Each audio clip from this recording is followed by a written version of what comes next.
Exactement 600 kilomètres. C'est la longueur terrifiante de l'unique et fragile route qui maintient en vie l'emprise absolue de Vladimir Poutine sur la Crimée. Et en ce moment même, des drones ukrainiens implacables la déchirent violemment, morceau par morceau. Le Kremlin est paralysé. Moscou n'a absolument aucune idée de la manière de stopper cela. Pensez à l'extrême gravité de la situation.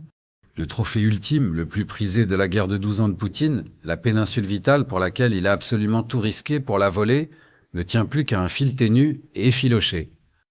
Et ce fil est en train d'être impitoyablement sectionné en temps réel par des essaims de drones autonomes qui coûtent moins cher qu'une camionnette d'occasion. Tout le long de l'itinéraire, d'imposants convois de ravitaillement russes brûlent violemment. Des parachutistes d'élite sont désespérément retirés de l'attaque principale juste pour garder une autoroute, tandis que les principaux blogueurs de guerre russes paniquent ouvertement.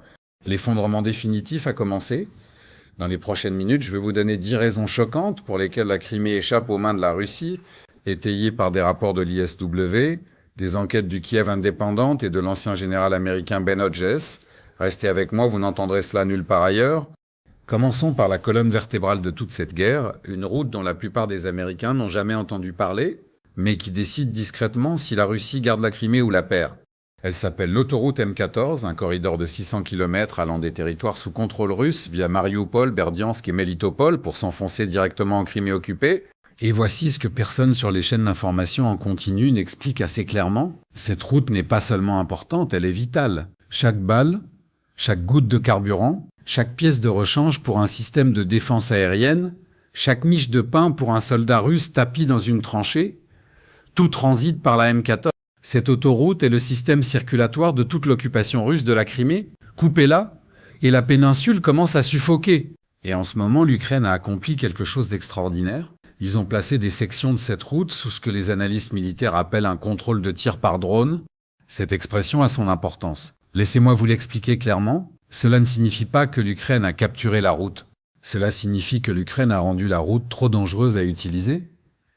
Les chauffeurs de camions russes traitent désormais un ravitaillement de routine comme une mission de combat. Les convois sont frappés, les camions-citernes explosent, les camions de munitions n'atteignent jamais le front, et chaque livraison interrompue a des répercussions en cascade.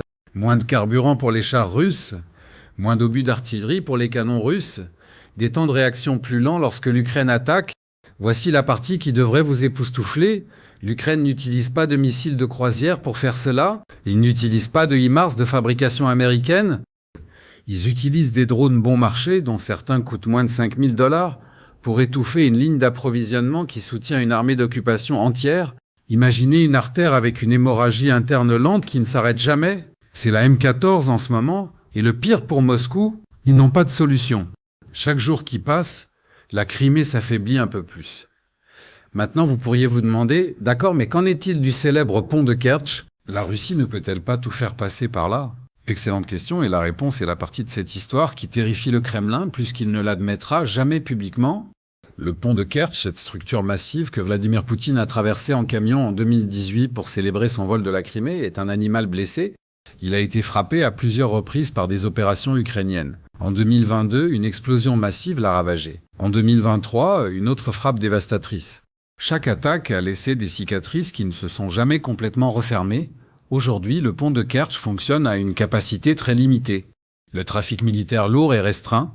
Les trains transportant du carburant et des munitions sont acheminés avec précaution, lentement et jamais à pleine charge. Les ingénieurs russes passent leur temps à colmater, à renforcer et à prier pour que la prochaine frappe ukrainienne ne fasse pas s'effondrer le tout. Voici ce que cela signifie concrètement, et c'est la partie que vous devez comprendre. La Russie n'a que deux moyens d'approvisionner la Crimée. L'autoroute terrestre M14 dont nous venons de parler, et le pont de Kertch, c'est tout. Il n'y a pas de troisième option. La mer Noire est dominée par les drones maritimes ukrainiens. Les navires de guerre russes ne peuvent pas se déplacer librement. Le transport aérien ne peut pas transporter le volume nécessaire pour approvisionner des centaines de milliers de soldats et de civils. Ainsi, lorsque le pont est paralysé et que l'autoroute est sous le feu des drones, la Russie n'a plus d'option. Imaginez gérer une maison où votre électricité ne peut provenir que de deux prises. L'une produit des étincelles et clignote, à côté de l'autre se tient quelqu'un avec un marteau. C'est la réalité logistique de la Russie en ce moment. Et l'Ukraine a déclaré publiquement, de manière officielle, qu'elle a l'intention de frapper à nouveau le pont de Kertch lorsque le moment opérationnel sera opportun. Ce jour-là, la Crimée ne saignera plus, elle s'étouffera. Cette prochaine raison est celle qui fait lever un sourcil à tous les analystes militaires de Washington, car ce que la Russie fait actuellement défie toutes les règles de la guerre offensive. Et cela vous indique exactement à quel point le Kremlin est devenu désespéré. Voici la situation. Depuis un an, la principale offensive russe vise une ville appelée Pokrovsk, dans la région de Donetsk. Pokrovsk est la récompense. La prendre permettrait à la Russie de revendiquer une victoire majeure sur le champ de bataille, de remonter le moral des troupes et de faire pression sur l'Ukraine à n'importe quelle table de négociation. Moscou a tout jeté dans cette bataille. Alors, qu'a fait le Kremlin lorsque l'Ukraine a commencé à resserrer l'étau sur le corridor de la M14 ? Ils ont fait quelque chose de presque impensable. Ils ont retiré leurs forces d'élite, y compris les légendaires brigades aéroportées VDV, les parachutistes les plus prestigieux de Russie, de l'attaque de Pokrovsk, et les ont redéployés pour garder une route. Les divisions d'infanterie motorisée de la 58e armée interarmes, la célèbre 11e brigade VDV, ce ne sont pas des troupes de garnison qui se prélassent dans un coin tranquille. Ce sont les soldats russes les mieux entraînés et les mieux équipés. Et ils jouent maintenant les nounous pour des convois de ravitaillement, au lieu de mener la charge sur le front principal. Réfléchissez à cela. La Russie a affaibli sa propre offensive principale pour défendre une autoroute. Ce n'est pas le comportement d'une armée confiante qui avance, c'est le comportement d'une armée absolument terrifiée par ce qui se passerait si cette route s'effondrait. Voyez les choses ainsi. Imaginez un boxeur dans le dernier round d'un championnat qui parvient enfin à coincer son adversaire, puis se retourne soudainement pour bloquer la porte de sortie parce qu'il a peur qu'on lui vole son sac de sport. C'est le haut commandement russe en ce moment. Le Kremlin déshabille Pierre pour habiller Paul sur un front de 1000 km et chaque unité d'élite redirigée vers la M14 est une unité en moins poussant vers Pokrovsk. L'Ukraine oblige la Russie à choisir entre l'offensive et la survie, et la Russie choisit la survie. Laissez-moi vous emmener maintenant dans un endroit dont la plupart des Américains n'ont jamais entendu parler, mais qui devrait faire la une de tous les journaux du monde occidental. Une petite ville appelée Stepnoïrsk, située à environ 25 km au sud de la ville de Zaporijjia. Stepnoïrsk ne paie pas de mine sur une carte, mais pour la Russie, c'est une clé d'or. Capturez cette ville et vous avez une rampe de lancement pour foncer vers le nord, vers la ville de Zaporijjia elle-même, une capitale régionale de près de 700 000 habitants. Prendre Zaporijjia serait un coup psychologique catastrophique pour l'Ukraine et une récompense massive pour Poutine. La Russie a donc jeté toutes ses forces dans cette bataille. Des brigades aéroportées VDV d'élite, des unités du corps des marines arrachées à la hâte au front de Donetsk et des vagues successives d'infanterie d'assaut. Le Kremlin était tellement confiant que les blogueurs de guerre russes célébraient déjà la chute de Stepnoïrsk début 2025. Et puis la réalité a frappé. 7 mois plus tard, la Russie n'a toujours pas réussi à la prendre. Non seulement la Russie n'a pas avancé, mais les forces ukrainiennes ont repoussé les positions russes dans le centre-ville et les secteurs nord. Rien que depuis janvier 2026, l'Ukraine a regagné environ 65 km² de territoire dans la direction de Zaporijjia. C'est pas une escarmouche. C'est une inversion soutenue et éreintante des gains russes par une force dont le Kremlin prétendait qu'elle était à bout de souffle. Ce qui se passe à Stepnoïrsk révèle quelque chose que le récit dominant refuse de reconnaître. L'Ukraine a perfectionné un cycle brutal, absorbé l'attaque russe, contre-attaquer, consolider, tenir. Et chaque fois que la Russie engage de nouvelles unités d'élite pour briser ce cycle, ces unités sont anéanties et ne reviennent jamais à pleine puissance. Stepnoïrsk est devenu le puissant fond de la Russie. Les hommes y entrent, le matériel y entre, et la seule chose qui en ressort, ce sont des parachutistes morts et des véhicules calcinés. La dynamique s'est inversée, et le Kremlin le sait. Voici un chiffre que je veux que vous graviez dans votre mémoire, car une fois que vous l'aurez compris, vous ne verrez plus jamais cette guerre de la même façon. 100 km, c'est environ 62 000, soit la distance entre New York et New Haven dans le Connecticut. La distance de Los Angeles à San Bernardino, c'est le genre de distance qui, dans n'importe quelle guerre normale, signifierait une sécurité totale, le genre de distance où les soldats sont relevés pour se reposer, où les dépôts de carburant restent intacts, où les commandants dorment sans inquiétude. L'Institut pour l'étude de la guerre, l'une des organisations de recherche militaire les plus respectées de Washington, a confirmé dans son évaluation du 9 mai que les forces ukrainiennes mènent désormais des frappes efficaces à plus de 100 km à l'intérieur d'un territoire que la Russie considérait auparavant comme totalement sûr. Lisez bien cela, car cela signifie en réalité ceci, l'arrière russe n'existe plus. Pendant 3 ans, la Russie a opéré sur une hypothèse simple, la ligne de front est dangereuse, tout ce qui se trouve derrière est sûr. Les camions-citernes pouvaient faire le plein sans panique. Les munitions pouvaient être stockées à l'air libre. Les soldats pouvaient se retirer, prendre une douche, manger un repas chaud et se sentir à nouveau comme des êtres humains. Et ce monde a disparu. Aujourd'hui, un dépôt de carburant russe à 100 km derrière le front n'est pas en sécurité. Un poste de commandement russe à 80 km de tout soldat ukrainien n'est pas en sécurité. Un centre de réparation, une caserne, une gare de triage, un hangar de maintenance, plus rien de tout cela n'est en sécurité. Les drones ukrainiens, les munitions rôdeuses et les systèmes de frappe à longue portée ont vaporisé le concept de territoire sûr dans le sud de l'Ukraine. Et voici les dommages psychologiques. Les soldats russes ne savent plus où la guerre s'arrête et où le repos commence. Chaque chauffeur de camion, chaque officier d'approvisionnement, chaque cuisinier servant des repas aux troupes, tous vivent avec la terreur sourde et constante que la mort puisse tomber du ciel à tout moment. La distance ne protège plus la Russie et cela change tout.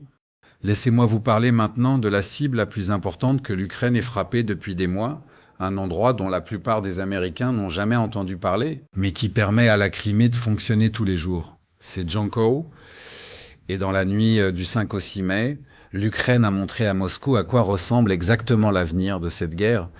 Des drones ukrainiens ont lancé une série de frappes coordonnées sur la Crimée occupée. Les résultats ont été dévastateurs. Un lanceur de défense aérienne S-400, l'un des systèmes russes les plus avancés, les plus coûteux, d'une valeur de plusieurs centaines de millions de dollars, a été touché. 2 véhicules de groupe de tir mobile ont été détruits, un soldat russe a été tué et 10 autres ont été blessés. Mais c'était même pas l'événement principal. La frappe principale a visé la gare de Jankoï. 5 soldats russes ont été tués, 5 blessés, une locomotive détruite, de multiples wagons de marchandises endommagés. Et voici pourquoi cela compte plus que presque n'importe quelle autre frappe dans cette guerre. Jankoï n'est pas seulement une gare, c'est la plaque tournante de distribution de tout le réseau ferroviaire de Crimée.